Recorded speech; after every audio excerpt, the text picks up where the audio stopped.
এখন কলকাতা বাঁকড়া জামে মসজিদ নিয়ে খুব আলোচনা জোরসোরে চলছে। শ্রোতাদের জানিয়ে রাখি যে ওই বাঁকড়া এলাকাতে 1890 সালে এই মসজিদটি স্থাপিত হয়। ওখানকার কিছু লোক মিলে ওই জায়গাটি মসজিদের জন্য দান করে। যখন এই মসজিদটি স্থাপিত হয় তখন আমাদের ভারতে ব্রিটিশ শাসন, তখন এই মসজিদটি নির্মাণ হয় 1890 সালে। আর এয়ারপোর্টের সূচনা হয় 1924 সালে, অর্থাৎ মসজিদ নির্মাণের 34 বছর পর ওখানে এয়ারপোর্টের সূচনা হয়। ধাপে ধাপে সে তার কাজ এগিয়ে থাকে। তো এবার যেই কথা আজকে 2026-এ বলা হচ্ছে যে মসজিদটি এয়ারপোর্টের জায়গায় আছে, এটা কী করে ঠিক হতে পারলো? আরে ভাই, যখন 1890 সালে মসজিদ তৈরি হয়েছিল তখন এয়ারপোর্টের কোনো অস্তিত্বই ছিল না।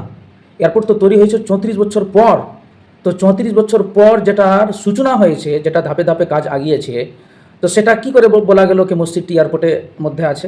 হ্যাঁ, এটা বলা যেতে পারে যে এয়ারপোর্টটি তৈরি করা হয়েছিল ওই মসজিদটির পাশে। তো যাই হোক, এতদিন কিন্তু কোনো রকম কোনো ঝামেলা নেই মসজিদটি নিয়ে, বা কোনো কারো অসুবিধা নেই।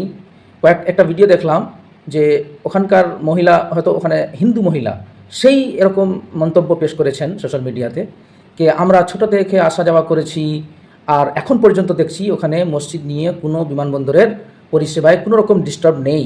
তো তাও এটা জানিয়ে কেন এটা সরকার চেষ্টা করছে? এটা তো অন্যায়। তো অন্যায়কে তো অন্যায় বলবো না।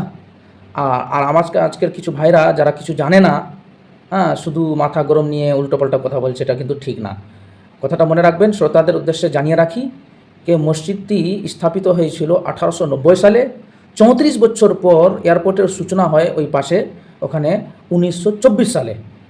যখন মসজিদ স্থাপিত হয় তখন এয়ারপোর্টের কোনো নামনিশান ছিল না।